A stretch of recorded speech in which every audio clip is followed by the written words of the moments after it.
Welcome to NTD News Today. I'm Kevin Hogan. Let's take a look at our top stories.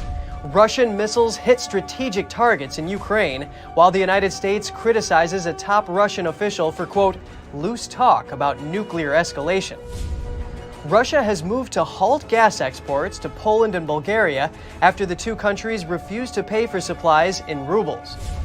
New developments on the Chinese regime's cover-up of the virus. Emails show that China rejected the U.S.'s offer of COVID-19 assistance in the early stages of the outbreak.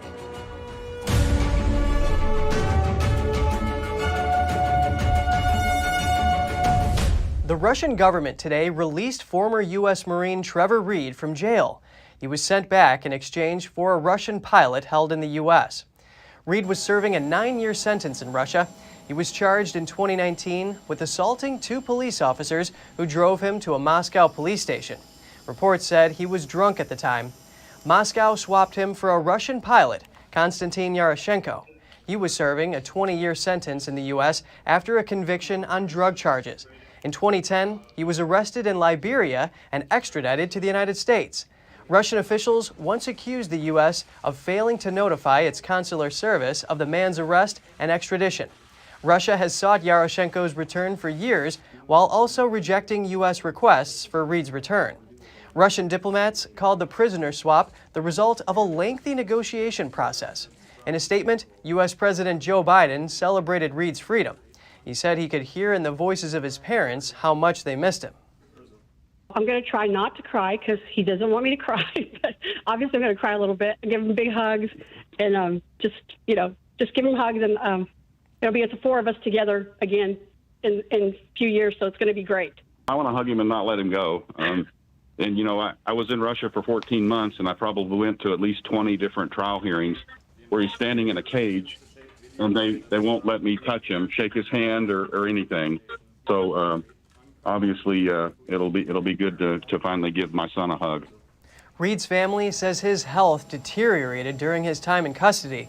He had been held in solitary confinement and in protest went on a hunger strike. His parents also said he did not receive proper medical care for tuberculosis. Russia denied the allegations last month, saying Reed had no contact with anyone suffering from tuberculosis. Multiple other Americans remain in Russian custody, including WNBA star Brittany Griner. Russia says it's destroyed an arms depot in Ukraine that housed weapons from the United States and Europe. This after Russia's foreign minister accused NATO of engaging in a proxy war with Russia by supplying weapons to Kyiv. NTD's Jessica Beatty reports.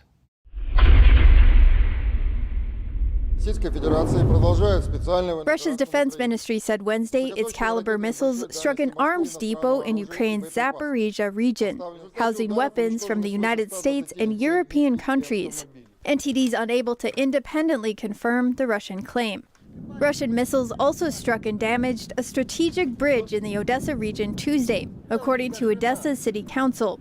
Ukrainian police released this video showing the damage. This bridge is a key connection between the Odessa region south and the rest of Ukraine. Meanwhile, Russian leader Vladimir Putin met with UN Secretary General Antonio Guterres in Moscow Tuesday. Putin said Russia and Ukraine are continuing negotiations online and he hopes for positive results. But he warned that they have to figure out territorial issues first. We can't sign security guarantees without deciding upon the territorial issues relating to Crimea, Sevastopol, and the Donbas republics. Russia annexed Crimea from Ukraine in 2014, and Moscow recognized the independence of the Donbas People's Republics in February. Earlier Tuesday, the UN chief also met with Russian Foreign Minister Sergei Lavrov. Antonio Guterres said his objective is to save lives and reduce suffering. It is my deep conviction that the sooner we end this war, the better. For the people of Ukraine, for the people of the Russian Federation, and those far beyond. Guterres proposed creating a group to bring together Russia, Ukraine, and the UN to open safe corridors for civilians. Meanwhile, the U.S. State Department Tuesday criticized Russia's Lavrov for his comments about the potential of a nuclear war. I think loose talk of nuclear weapons, nuclear escalation, is especially irresponsible. It is the height of irresponsibility. All this as U.S. Embassy personnel start traveling to Ukraine again to reestablish the American embassy there. Jessica Beatty, NTD News. Russian energy giant Gazprom stopped supplying gas to Poland and Bulgaria today in a major escalation between Moscow and the West over its invasion of Ukraine. Poland and Bulgaria are the first to have their gas cut off by Europe's main supplier since Russia launched its invasion. But Poland's Prime Minister said on Tuesday that the country's energy supplies are secure. Our gas storage is 76% full. This is a high level of filling, much higher than in most European countries. Therefore, also in this transitional period before the Baltic gas pipeline is launched, we will be able to draw on our resources, as well as obtain gas from all possible other directions. Russian President Vladimir Putin has demanded that the countries he terms unfriendly pay for gas in rubles, and has threatened to cut off gas supplies if the demands are not fully met. Bulgaria, which is almost completely reliant on Russian gas imports, said the proposed new payment scheme was a breach of contract, while Poland, whose gas deal with Russia expires at the end of this year, has repeatedly said it would not comply with the new scheme of gas payments. It has also said it would not extend the contract. Polish Climate Minister Anna Moskwa. We're prepared to be completely cut off from Russian resources. Both with regard to coal, the cut was made on our initiative. We introduced an embargo on April 16. We're ready to cut off the gas completely. We're also ready to cut off Russian oil completely. The move to cut off supplies followed sanctions imposed by Warsaw against Russian individuals and companies, following what Moscow calls its special military operation in Ukraine to disarm the country and protect it from fascists. Ukraine and the West say this is a false pretext for an unprovoked war to seize territory. The campaign has killed thousands, displaced millions, and reduced towns and cities to rubble. Germany is looking for other sources to replace Russian oil. The country is preparing for a change of control at a Russia-owned refinery near its border with Poland. German Economy Minister Robert Habeck says it accounts for all of Germany's remaining Russian oil imports. We went down from 35% dependency to 12%, and 12 is just Schwedt. Schwedt, I must mention, is being managed by a Russian firm called Rosneft. The Schwedt business model is based on buying Russian oil. That is a bone of contention. We need an alternative for Schwedt, and we will be working on it in the coming days, and I hope it will only take days. The refinery, known as PCK, sends oil to parts of eastern Germany and to western Poland. Habeck plans to ship part of the supply for PCK through a German Baltic seaport, but he would still need support from Poland to supply the rest. Habeck made the speech after visiting Poland on Tuesday for talks. He said he was nearing an agreement with Poland on finding alternative sources of oil for the refinery. The two sides are now discussing technical details. Habeck did not elaborate on how or when control of PCK would change, but he said Germany could cope with an EU oil ban once he has a solution for PCK. Prior to the war in Ukraine, about 1/3 of German oil supplies came from Russia. Germany had previously said it could cut off dependence on Russian oil by the end of this year. About $10 million is up for grabs for information on 6 Russian intelligence officers. The U.S. State Department says the money is an effort to get intel on a criminal conspiracy. It involves one that's, quote, malicious cyber activities affecting U.S. critical infrastructure. Officials say the group was part of a June 2017 conspiracy that sent destructive malware to computers in the U.S. The 6 officers were indicted by a federal jury in October 2020 on conspiracy and fraud charges. The request for information is part of the State Department's Rewards for Justice program. The Department of Homeland Security has launched a new online portal that allows Americans to support Ukrainian refugees financially. It's one of the main ways the U.S. will fulfill its commitment of receiving the 100,000 Ukrainian refugees fleeing their homeland amid Russia's invasion. And a nonprofit is providing humanitarian aid to the people of Ukraine. We hear from the organization's leader. Joining us today is Katarina Kalandach, who is the leader of Make It Possible Ukraine. Thank you for coming on the show, Katarina. Thank you so much for having me. My pleasure. And right now, there are about 2.8 Ukrainian refugees in Poland. What is your organization doing to help refugees entering Warsaw? So even though Polish side helping us a lot with Ukrainian refugees, but also there's some people arriving to Warsaw and they're waiting to be relocated to like different European countries or somewhere in Warsaw, and they have to sleep in Warsaw. Like, for example, I was helping like central bus station. So what my organization and what I personally did, and now I have like volunteers left in Warsaw, we're helping those people to find a place to sleep when they arrive to Warsaw and they have no place to go and they're waiting to be rearranged. And sometimes they have like a trains in the morning, so they have to like sleep at central bus station and then go on another train. So we're helping them to find like Airbnbs, food, whatever they need, and making sure they have everything they need so they can get to the safe place. That's a very important part of life, is finding a safe place to sleep. And how do you source your funding for this?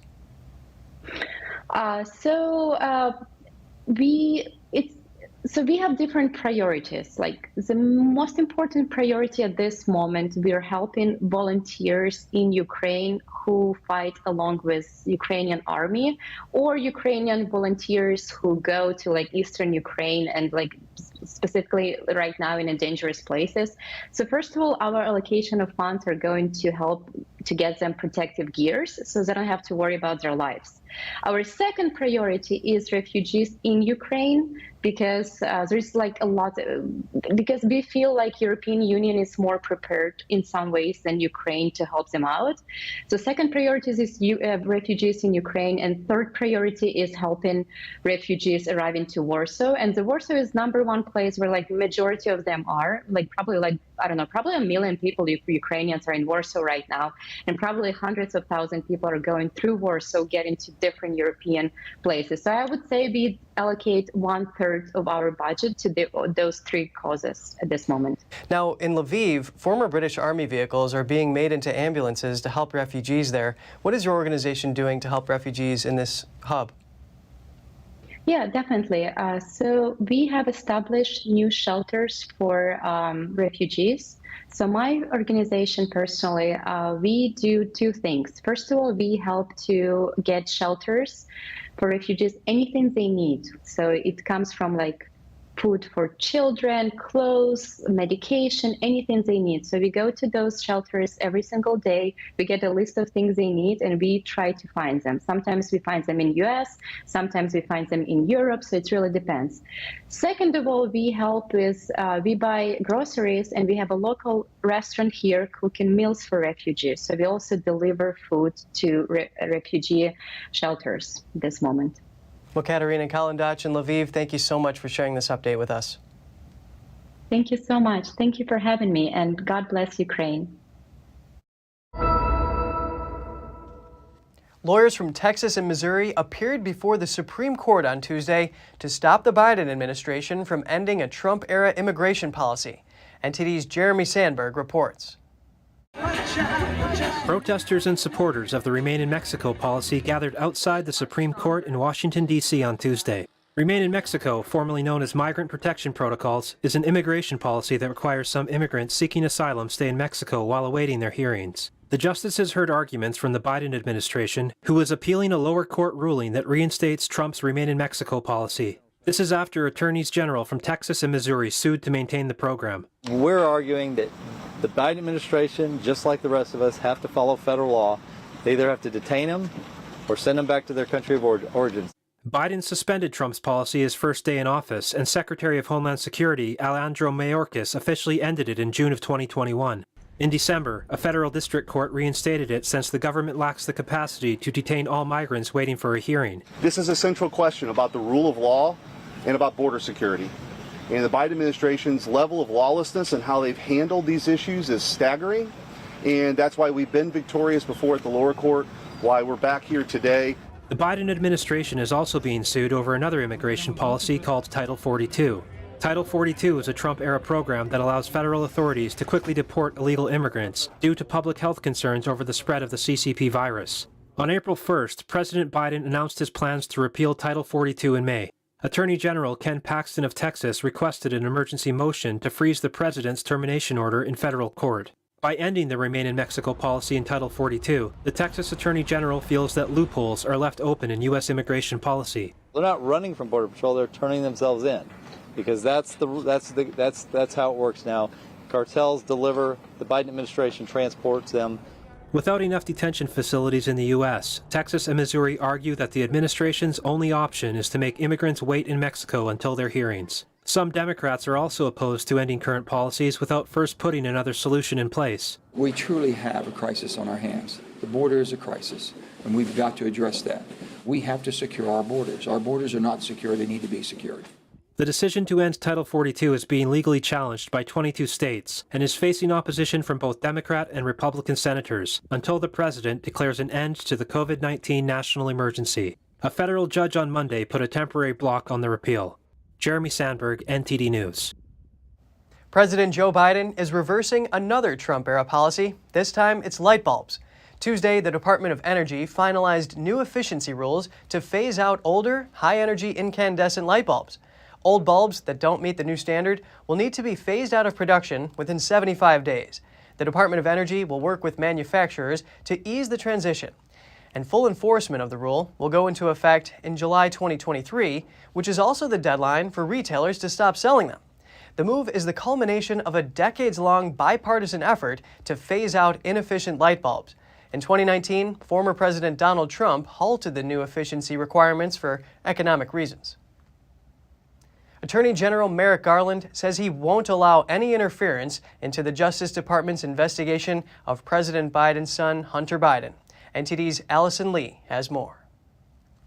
At a committee meeting on Tuesday, Senator Bill Hagerty asked Attorney General Merrick Garland whether he's been briefed on the Justice Department's investigation of Hunter Biden. Garland says the investigation is being run and supervised by the U.S. Attorney for the District of Delaware. He is in charge of that investigation. There will not be interference of any political or improper kind. Hagerty noted that the White House says the president is confident his son did nothing wrong.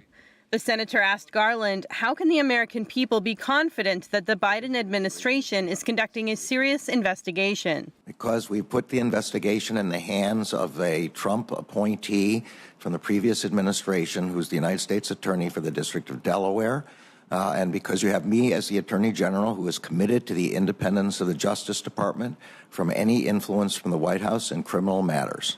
Hunter Biden first revealed the probe in late 2020, claiming prosecutors were investigating his tax affairs.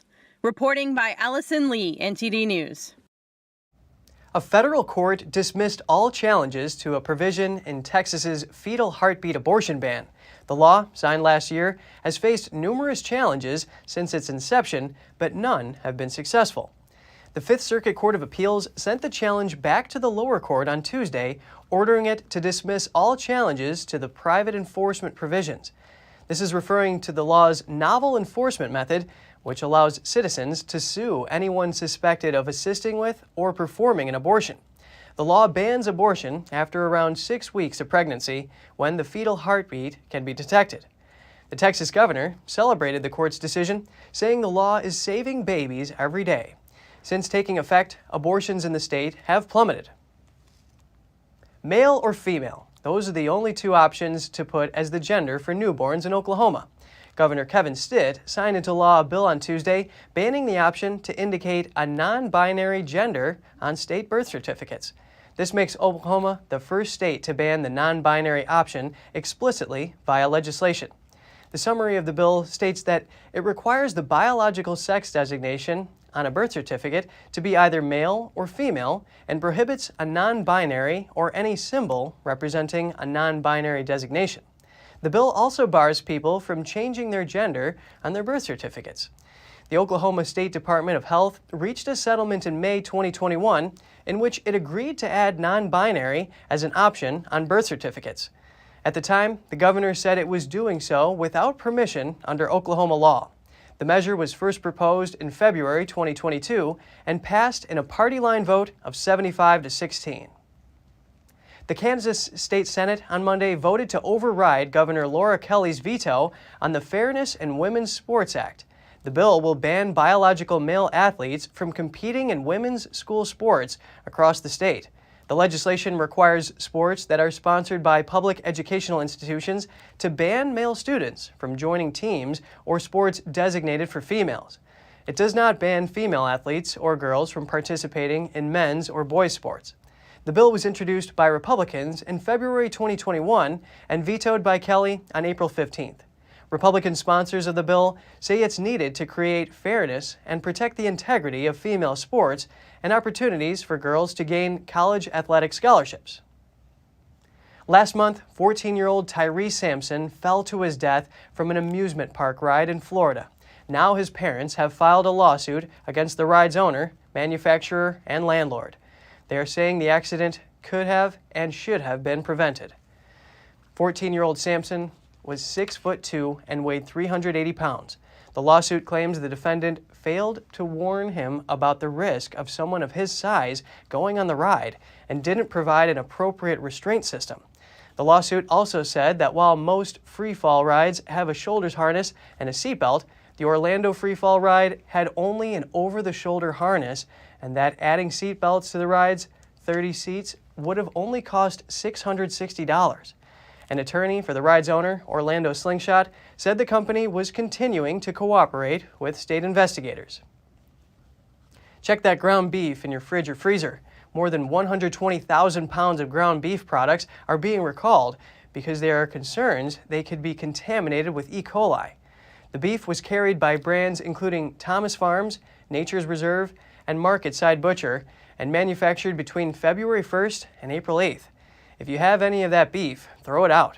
E. coli can cause serious stomach problems. For details on the recall, you'll find everything you need to know on the USDA's website. You've probably heard the advice a small dose of aspirin a day can help prevent heart disease and stroke. But a newly released recommendation was published in the Journal of American Medical Association. It's questioning using aspirin for this reason. Here's what's driving the change and what you need to know to keep your heart healthy. Shifting recommendations in aspirin use could affect how you keep your heart healthy. The U.S. Preventive Services Task Force now says the potential harm of daily use could outweigh the benefits for some. If a drug can make the blood less likely to clot, it can make the person more likely to bleed, bleeding ulcers, or even bleeding in their brain, like a stroke. The new guidance is based on a review of 11 clinical trials of low-dose aspirin use. Researchers found that while it did lead to a drop in major cardiovascular events, it did not significantly lower mortality rates. Only when we continue to do these studies can we really understand whether drugs work. Aspirin is a drug that's been around for over a century. According to the recommendations, in most cases, adults 60 and older who have yet to start taking aspirin to prevent heart disease and stroke should not start. For those who have already had a heart attack, they should talk to their physician or a provider about whether it's smart for them to stop. And for the first time, the task force is recommending adults as young as 40 who are at high risk of heart disease also talk to their doctor about starting an aspirin regimen. Coming up, NBA legend Shaquille O'Neal discusses the future of the Los Angeles Lakers and comments on the popular HBO series Winning Time, which depicts the team in the 1980s. Hear what he has to say and more in just a minute here on NTD News.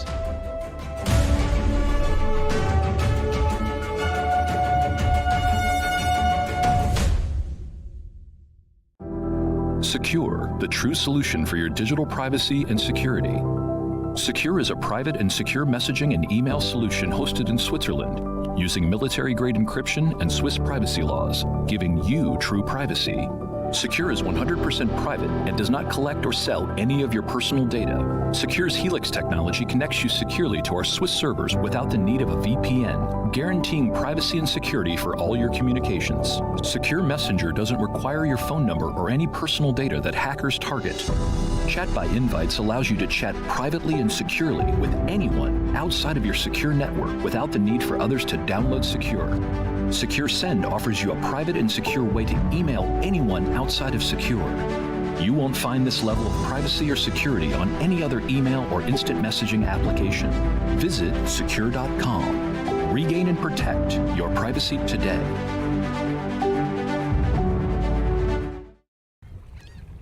Oh, hey, doesn't it feel like there's communists everywhere? In fact, the Chinese Communist Party has been subverting America from every angle. So whether it's compromising our politicians, controlling Hollywood, manipulating Wall Street, or infiltrating our schools, they have stopped at nothing to take down America. And I believe that in order for us to not become like China, we need citizens who know the truth. So go on over to GetEpic.com, stay informed with a subscription to the Epic Times, and you will get instant access to this infographic. Hi, I'm Smokey Bear, and I made an assistant to help you out, because only you can prevent wildfires. Hey, Assistant Smokey Bear, call me Papa Bear, because I'm grilling up dinner.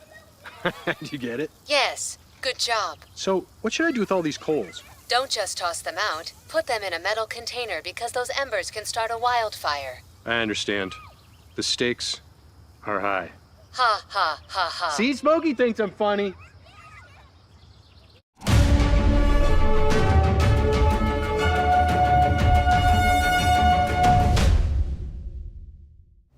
The Anaheim City Council was expected to consider a settlement on April 26th regarding the sale of a local baseball stadium.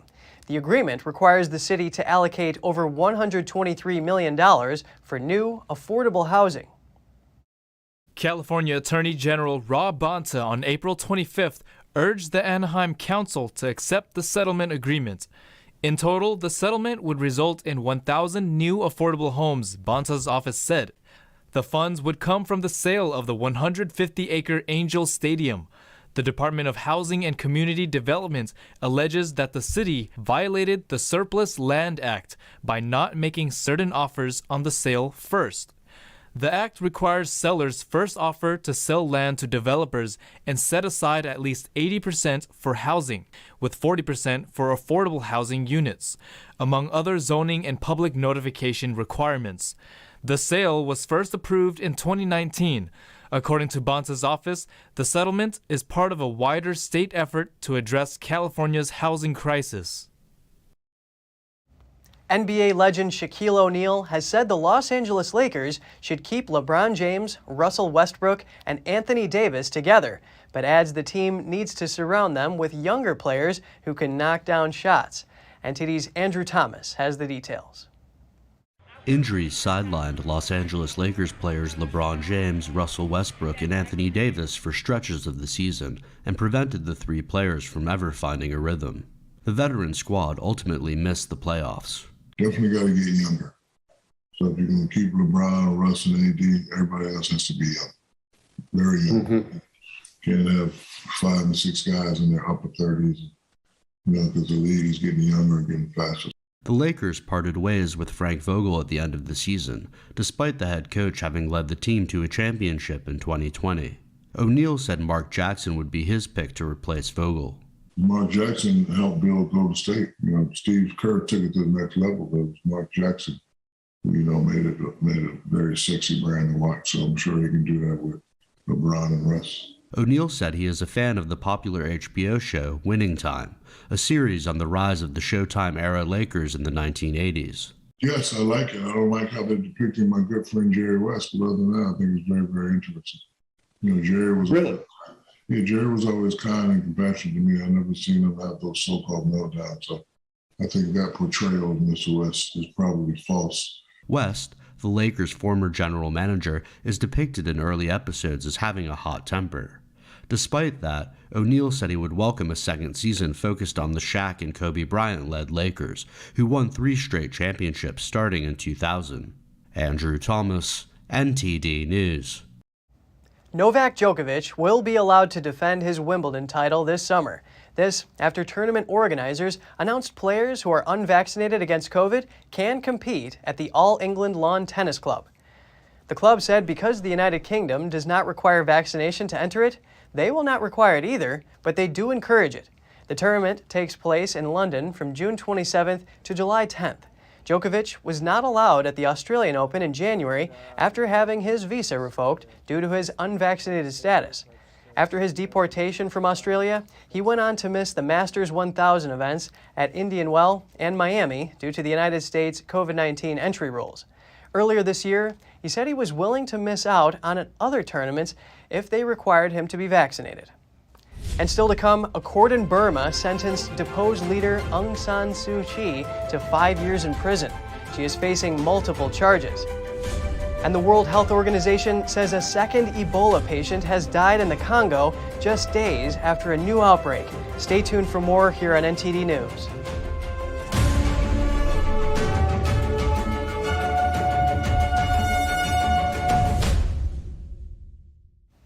A Burmese court sentenced Aung San Suu Kyi to 5 years in jail for corruption today.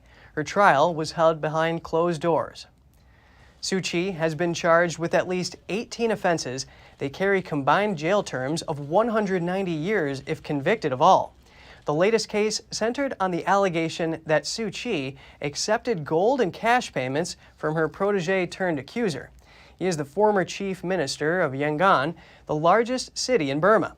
Her lawyers say she rejects his testimony against her as absurd.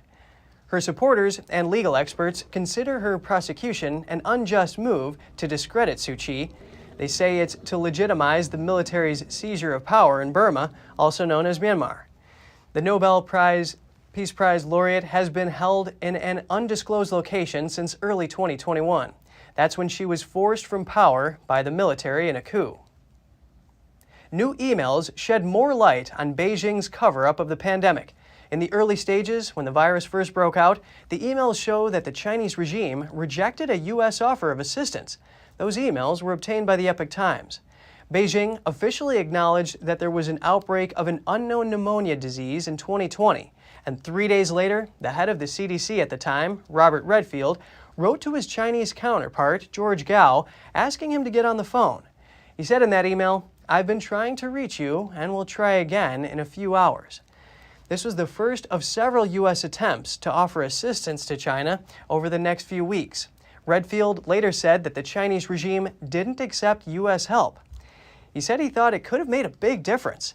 The former CDC director said he had extensive discussions with his counterpart in the early days of the pandemic, and Redfield said he had a team of 20 people ready to go to China. According to one report, the Chinese counterpart was the one who personally refused the offers. Gao said there was a lack of authorization. This is one case where China stonewalled the United States when the pandemic first started. On top of that, the communist regime in Beijing was suppressing information about the outbreak inside China.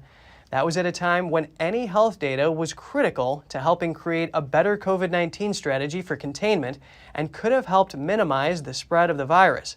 What's more, Redfield wrote to his counterpart again after he made the call.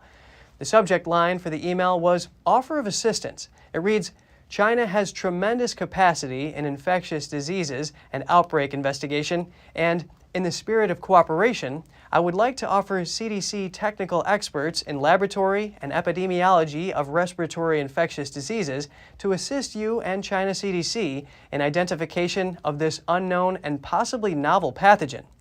2 days later, he extended a formal invitation from the Department of Health and Human Services, but it appears China did not respond to any of those emails. Neither Redfield nor his counterpart responded to requests for comment. Shanghai authorities announced just a few dozen deaths within the last week, all caused by COVID-19. But locals say this doesn't account for the overall death toll, which is far greater. They say many people are dying from lack of food and medicine or by suicide.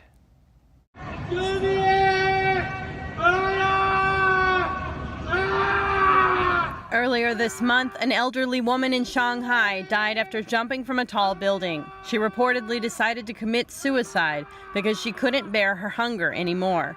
That's amid the city's ongoing food shortage, and as many residents are stuck inside with no way to buy groceries. The woman's husband was seen crying beside her body.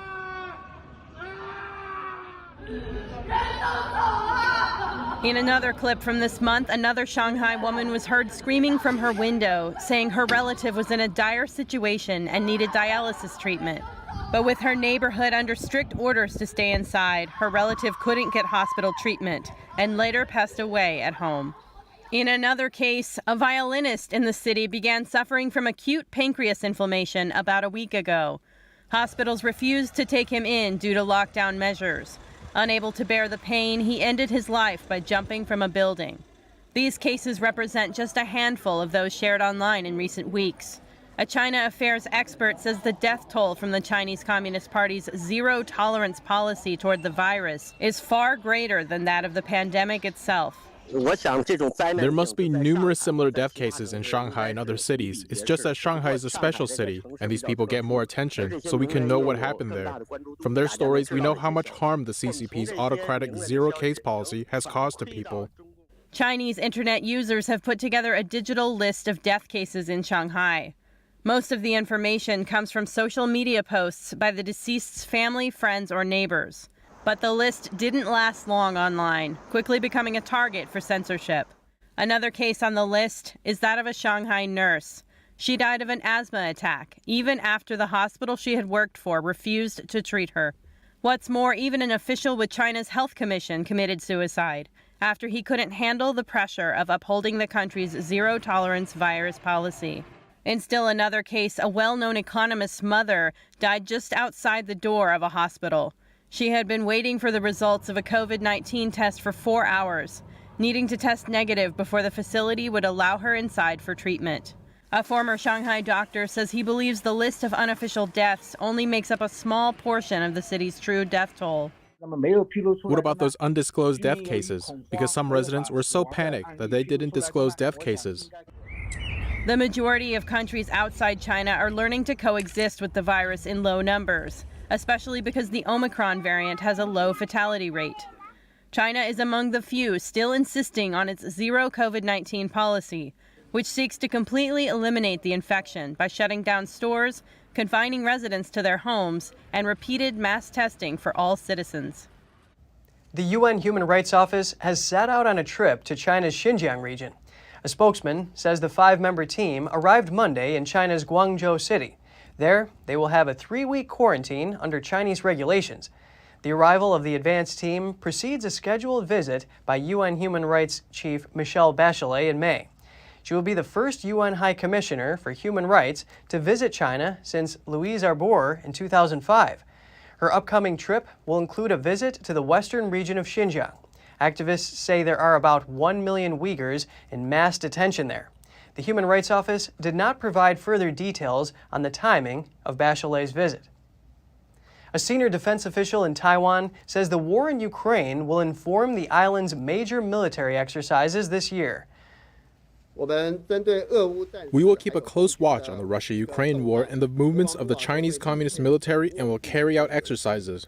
Taking into account the lessons of the Russian-Ukraine war, the military will continue to forge ahead on improving the use of asymmetric warfare, cognitive warfare, information and electronic warfare operations, and use of reserves and the full strength of the nation. The official said this year's Hangguang exercise will also simulate a Chinese invasion, drawing on the experience of the war in Ukraine. It's Taiwan's biggest annual war game. By cognitive warfare, he means how information affects morale, an issue that Taiwan is already facing due to Beijing's actions. Whereas asymmetric warfare is a conflict between countries or groups with different military capabilities and strategies. It often involves the deployment of highly mobile, sometimes low-tech weapons. They are hard to destroy and can deliver precision attacks. The Chinese Communist Party has long claimed Taiwan as its own territory. Since Russia's invasion of Ukraine, the self-governed island has raised its alert level, wary that Beijing may take similar action on the island. The World Health Organization said on Tuesday a second Ebola patient has died in the northwestern Democratic Republic of Congo. It comes just days into a fresh outbreak of the deadly disease. The 25-year-old woman was the sister-in-law of the first case, the WHO said on Twitter. The first patient began showing symptoms on April 5th, but did not seek treatment for more than a week. He died in an Ebola treatment center on April 21st. The time lag has health workers rushing to identify contacts who may have been infected. The WHO said the organization reported that at least 145 people had come into contact with the confirmed cases, and their health is being closely monitored. Genetic testing has shown the infection confirmed last week in a city in the west of the country was a new spillover event, according to the National Institute of Biomedical Research. That means it's a transmission from an infected animal, and it's not linked to any previous outbreaks. Congo's equatorial forests are a natural reservoir for the Ebola virus, and the country has seen 13 previous outbreaks of Ebola, including one from 2018 to 2020 that killed nearly 2,300 people. And just ahead, a new type of robot developed in Italy can craft marble sculptures using a special software. But not everyone is convinced that sculptures should be made by robots. Stay tuned for more in just a minute.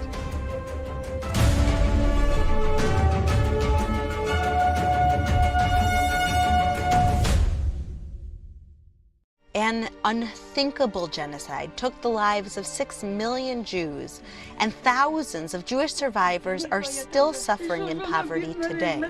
God calls on people who believe in Him to act on His word.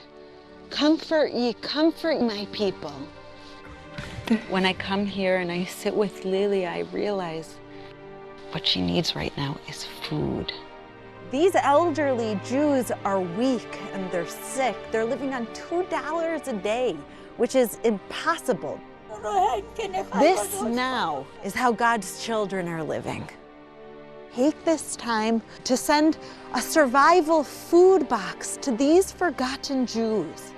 The International Fellowship of Christians and Jews urgently need your gift of $25 now to help provide one survival food box with all of the essentials they critically need for their diet for 1 month. When you call right now, your gift's impact will be doubled to help save lives. No vitamins and no protein, so my legs and hands are very weak. Let's make sure that we bring them just a little bit of hope by bringing them a little bit of food. For just $25, you can help supply the essential foods they desperately need for 1 month.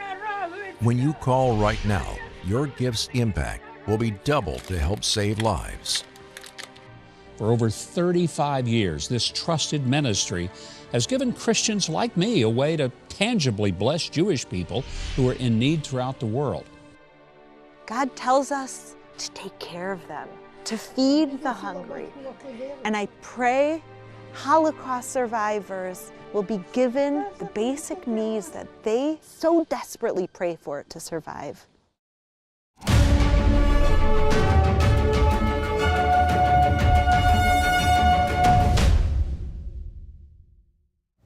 SpaceX launched 4 astronauts to the International Space Station for NASA this morning, less than 2 days after completing a flight chartered by millionaires. The astronauts were due to arrive at the space station Wednesday night, 16 hours after their pre-dawn liftoff from Kennedy Space Center. They will spend 5 months at the orbiting lab. SpaceX has now launched 5 crews for NASA and 2 private trips in just under 2 years. Elon Musk's company is having an especially busy few weeks. It just finished taking 3 businessmen to and from the space station as NASA's first private guests. A week after the new crew arrives, the 3 Americans and German they're replacing will return to Earth in their own SpaceX capsule. 3 Russians also live at the space station. Both SpaceX and NASA officials stressed they're taking it one step at a time to ensure safety. The private mission that concluded Monday encountered no major problems, although high winds delayed the splashdown for a week. Appearing like something straight out of a sci-fi movie, this Gundam-like robot lifts up special equipment and carries out maintenance work on out-of-reach railway contact lines in Japan. Developed by West Japan Railway Company and 2 other Japanese companies, the humanoid robot can conduct repair work on overhead wires, which are considered high risk for humans. The prototype of this robot can be controlled by human operators through VR helmets and remote controls. It was designed to lower the risk of electrocution and falling for workers, and the company says it can cut down the labor by humans by 1/3. The company has been conducting tests since April and expects to put it into full service by early 2024. A company in Italy has developed robots that can craft marble sculptures using sophisticated software. Works that once might have taken a sculptor years to complete are finished in just days. Let's take a look. Italian company Robotor has come up with a new type of robot named Bot1, which can precision sculpt works of art. It took the team years to develop the software that controls the robot's movements, but not everyone is convinced that this is the right way forward. One of them is the president of the Cooperative of Sculptors of Carrara in Italy. A sculpture refined by a robot is a dead sculpture, but when refined by an artisan, as far as I'm concerned, is a live sculpture, a fresh sculpture, a real sculpture. For me, a sculpture cannot be made by a robot because it has to be done by hand. It is something which has to be done together by the artisan and the artist. There has to be this symbiosis. The artist who puts in the art and the inspiration, and the marble artisan who produces with his hands the work which the artist has entrusted him to make. The team members behind the robot defend their creation. They say the robot doesn't steal people's jobs because it requires humans to operate. One of the co-founders of the company also says such robots have great potential. This because it helps artisans in their physical efforts, allowing them to specialize in the finishing touches, which are what makes the difference, as well as making them competitive in the market, which is extremely demanding in terms of production and timing and exhibitions. So those who want to remain in the world of production of contemporary art have to equip themselves with the necessary technological instruments. A professor of robotics at Sapienza University of Rome says robots are moving out of the factories and are increasingly used in the art world. He says what is new is the symbiosis between artists and technology, from block of marble to finished sculpture. It's not new, but what is new is the integration between the whole process. So from the design of the object, which can be made on the computer with CAD tools, to the programming of the robot, to the choice of the tools, the proper tools for doing the operation, until the supervisory part, which is still there from artists that completes the job. The team that created the robot plans to enable precision sculpture of not only marble, but also of plastic and wood. They arrange the production of statues commissioned by some of the world's leading artists, and also replicate archaeological pieces or statues which have been damaged or destroyed. Next, a rare violin will soon be up for auction in Paris. It was made in 1736, owned by a famous French violinist. We'll take a look in just a moment right here on NTD News.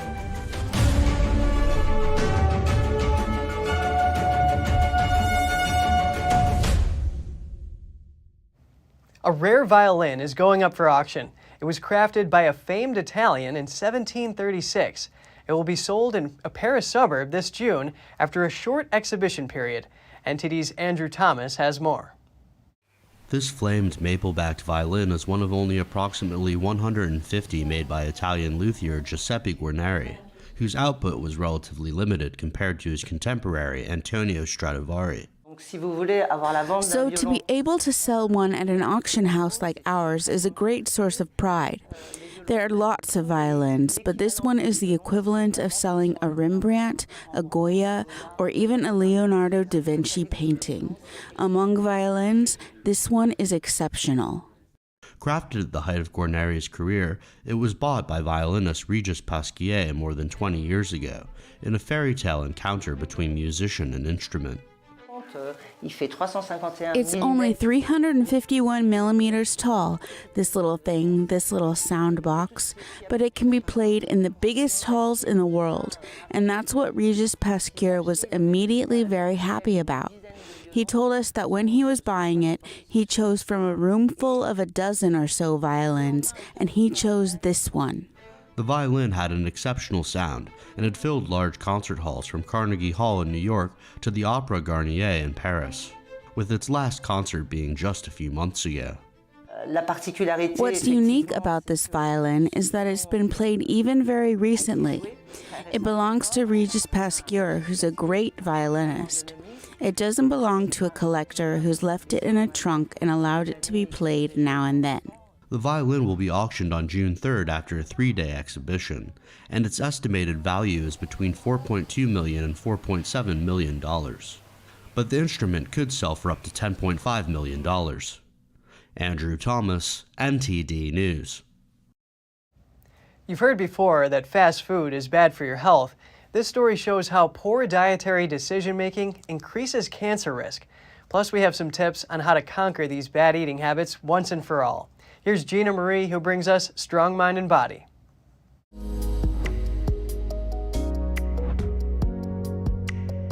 Junk food, also known as fast food, is not good for you, yet why do we insist on eating it? You feel fine, you exercise, so you'll be okay? Well, no actually, and here's why. Recently, a study of almost 500,000 people from 10 different European countries defined results that should alter your eating habits. A new British profiling system called Nutri-Score was used. Nearly 50,000 adults from this study were recently diagnosed with cancers. The results were conclusive. Fast foods lead to higher risks of colorectal and stomach cancers. It also leads to cancers of the respiratory tract, mouth, nose, throat, vocal cords, windpipe, and esophagus. For women, the risks included liver and breast cancers. For men, lung cancer was greater. The study's conclusion is that if individuals can modify their food choices, they can expect better outcomes. They say 1/3 of cancers are preventable simply by choosing a highly nutritional diet. So why do we resist change that's helpful for us? This is easier than you think. It starts with driving right past the fast food outlets that litter the highway between home and your grocery store. Next, you need to navigate your grocery store carefully. Attractively packaged convenience foods are placed strategically in the central aisles. Knowing this and avoiding those aisles, cancers should not trouble you. If the change is just too hard, don't despair and start small. Drink filtered water, that's also a great tip, and walk right past the carbonated sugary drink section, including fruit juices. Try to aim to shop the perimeter of the store. That's where you'll find the most nutritional food like vegetables, fruits, nuts, meat, and seafood. Walk right past the deli because processed meats are full of hidden chemicals. This means high cancer risk. Walk right past the bakery aisle because these sugary offerings are full of refined white flours and additives, so it's a no-no if you want to beat cancer. The good news is that your health rests in your decision making. Try to educate yourself on the whole food diet that will allow you to make better choices at the grocery store. A special rescue operation unfolded off the coast of Southern California. It was to save a stranded baby eagle accidentally kicked out of its nest by its parent. On a cliff on Catalina Island, an adult bald eagle flew away from its nest without noticing that one of its talons caught its child. The eaglet tumbled down the cliff and could be heard chirping helplessly. But fortunately, it landed safely a few feet below the nest. Scientists from the Institute for Wildlife Studies spotted the accident on a webcam. They hiked to the nest to rescue the baby bird. Footage shows a rescuer climbing down the cliff, anchored by a safety harness. He placed the bird in a bag and finally brought it back to the nest. Caring rescuers also added wooden sticks to the nest to prevent another accident. While awaiting for the elder eagle to return, the eaglet seemed to pose for a photo being taken by a rescuer, as if saying thanks to them. Thank you so much for joining us. We're going to put our email on screen. We'd love to hear from you. Until next time, Kevin Hogan, NTD News, New York City.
Thanks for watching us on YouTube. Did you know YouTube only keeps selective videos on its platform?